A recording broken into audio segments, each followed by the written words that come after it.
So a lot's going on in the AI space, and I want to do a daily AI news update for you guys to see what is hottest and what is trending, especially what tools you use and which direction we're going. So let's go straight into the news. I'm Michael. I'm Ron.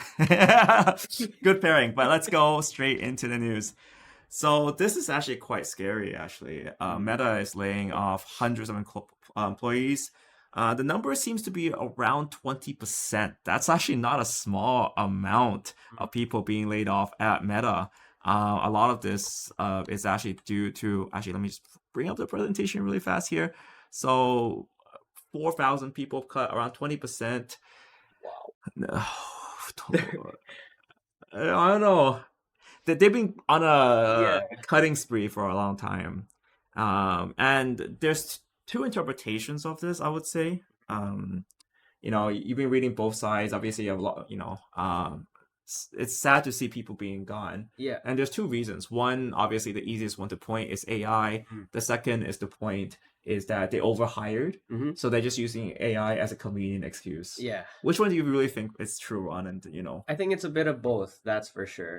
Now moving forward, there are a lot of job roles that can easily be replaced by AI. Oops. Excuse me. Excuse you. And second of all is, I think, the ability to adapt to using AI. I think that's a very important skill. I'm actually surprised. Like, I'm still here working for you. You do a great job keeping up, right? Yeah. And I just want to weigh in some things, right? So, say for example, if you guys watch John Kim, he's a Meta staff engineer, and he uses, he actually makes tutorials on AI, and he's talking about how they use Claude Code, surprisingly, at AI quite a bit. And actually goes to reveal a lot's going on. Like, obviously, he constantly says that he still personally reviews the code. Yeah. But AI is becoming an assistant for her. So these are like people who are catching on to the AI trend.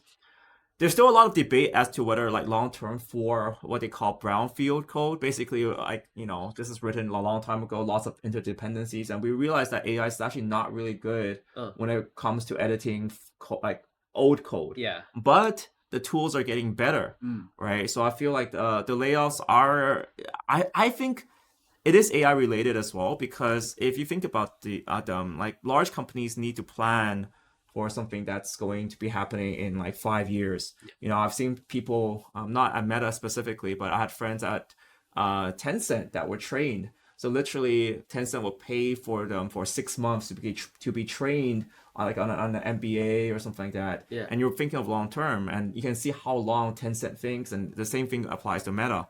But what Meta is probably seeing is that in 5 years, 10 years, where is AI coding going to go? And we've seen GPT-2, it was garbage. 3, better.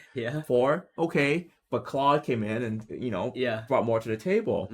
So I do see that AI is simplifying tasks, and it's inevitable because I guess the other issue is that when you're working, there's a lot of patterns, and AI is just learning these patterns. So eventually it's going to learn the right patterns, and then, it's going to make a lot of the humans, that were doing mundane, simple tasks, obsolete. Yeah. So I think that's expected, I would say, that this level of layoff, especially when we see startups, Claude Code, they don't actually have that many people, but they've been building very, very quickly. And if you look at the number of releases, this is getting a lot of attention.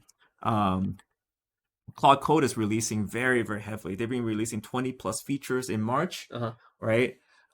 Their core engineering team is not that big. I heard it's like 30 people. It's like for the core, right? Not the whole company. Obviously, there's lots of people, but like the core people, they're just using AI like at a rapid pace, right? So they're outpacing Facebook, because like Facebook, their own AI is just it's lagging behind. I mean, if John Kim is using Claude Code, what are you doing, Facebook? So But yes, Claude Code is also getting a lot of attention. That's also on, well, not today's news, but it was on a lot of discussion this week, because Claude Code itself gained a lot of additional features that kind of overlap with OpenClaw. Yeah, it used to be a great tool for OpenClaw, but now with the computer use, they're like, Yeah, we're here now.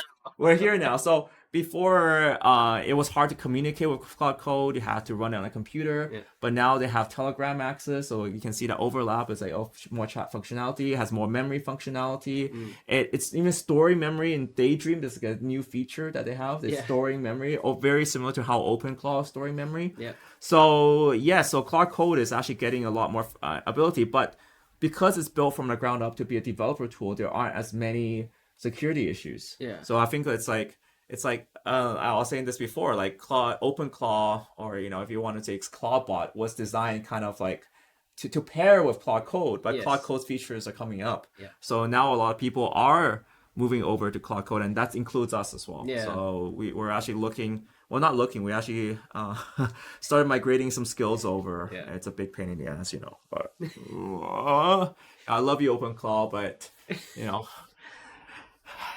I think the biggest issue I found, like just as a side note, is that Claude is very vocal about what it's doing. So when you actually go to Claude and you type in, okay, you're using the skill, it shows, okay, here's my skill use, here's what I found. It's just much more visibility of what's happening. Okay, so moving on to the next news. This is with Gemini 3.1, new model, or new light model. Yeah. Cheap. Not much else to say here. If you can't win on the smart, you go cheap. Oh, sorry, I need to bring this up. So it's 3.1 Flash. This is a kind of a companion to 3.1 Pro. We know that Pro, not many people are using it for coding. I feel like the top state of the art is still Claude or ChatGPT. But Gemini was not bad, and Gemini actually really did well on small models too. I still remember Gemma's release last year.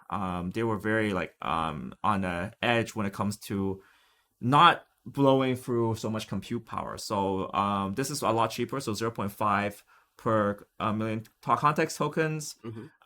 It's a very heavy space now because the Chinese are also charging around this much for similar performance, but on their state-of-the-art models. Yes. So we'll have to see how it goes, but Google has an advantage here where it does integrate very well with Nano Banana, image generation. So, voice seems to be their kind of like main way of pushing it. We're down to try it, but yet again, it's not changing my daily workflow. Reflection AI now has $25 billion evaluation, so it's an NVIDIA backed. You can see money is massively piling into the space. 25 billion is not a small number. It's not at all. It's not at all. So yet again, I feel like there's a lot of discussion, right? Last year there was a lot of FUD on the AI bubble. Yeah. Right, and we do see that the amount of money flying in is crazy. But the way I view it is, it's almost like the .com boom, where there are a lot of over evaluated companies, but the core technology behind it is crazy. Before it was just a website. Now it's like actual use cases. Yeah, use cases, and like the internet. It was pretty big. Like Amazon.com is pretty big. The current winners, Claude, pretty big when you can build so fast, so quickly. It's quite crazy. Interesting enough, the agent ecosystem, we're talking about this yesterday. OpenClaw is shipping very aggressively. We did the update video if you guys want to watch that. But now the question is, are they shipping fast enough to make the community happy? We actually did 2 videos yesterday on this. So one is the OpenClaw update itself. It's mostly bug fixes, to be honest. Wasn't too much big, right? We can be honest here. It is insane, but it's also like, if you're using like the OpenAI ecosystem, is pretty insane because you can chat with sub agents. But other than that, if you're just a normal user, not too much. Not too much. You can type /tool. We did actually make a video on, we use Claude Code to fix OpenClaw, so you can see where I guess things are going, because Claude Code is much more vocal about and good with tool calls. So yeah. I don't know, man. OpenClaw gotta release something, massive. Which brings me to this, because they're pressured to release fast stuff, right?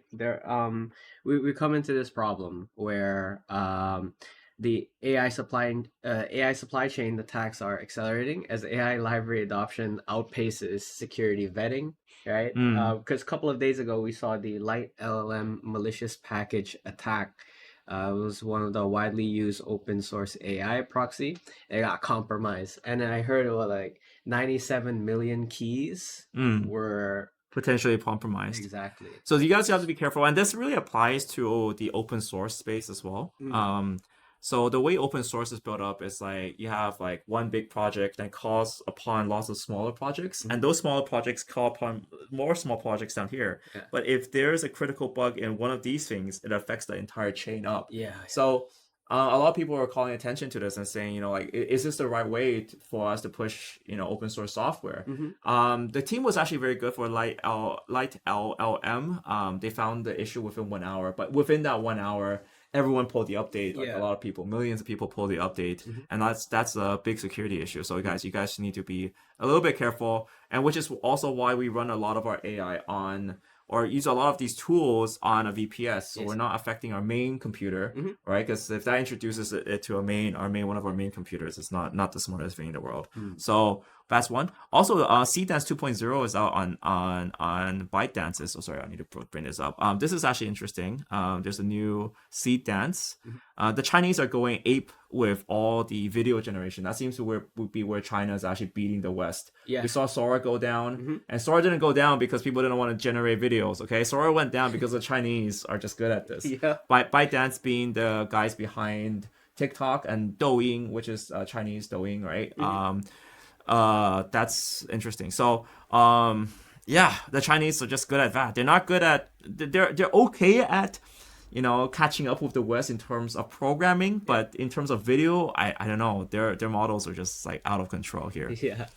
I've seen people use CDance with their prompts. It's crazy. It's crazy, like, right? A 1 to 2 second frame actually has 3 like paragraphs of prompts. Right. So I'm wondering, like, how does that work with the token cost if that's like a lot of input? I think it's okay. I think they charge you mostly on the seconds per video. Okay. So the more you load up in there, the better. Okay. Kind of until you blow up their context. Okay. Right. So it's like, just keep doing it. Keep using it. Just keep using it. Right. Like they're charging, it's actually not cheap. They're only charging like what, $1 per video? US? Like for a 5-second clip. Yeah. So like if you want to build something, and a lot of times you build it like, you run the same scene like 8 times, so that's like $8. Yeah. And you want to build an entire video out. It's expensive, but I see the Chinese doing it, so why shouldn't we? Anyways, that's around it for our AI news. Thank you guys so much for watching. I hope to do more content like this. If you do like it, do share this video. We haven't done news at all. Yeah. So this is our first one. So I hope it's good. It'll get better. We actually had 3 news sources, and it was a little bit crazy on our side. Everyone in the office is pulling their news report. Yeah. This one is mine. Okay, this is from the World Monitor one. Yeah, and then this one's mine, and then we had the other one from the PDF. That's another guy from the office. But yeah, there's a lot to do. So guys, thank you guys so much for watching today's video. I'll see you guys in the next one. Sha-na-na. Peace.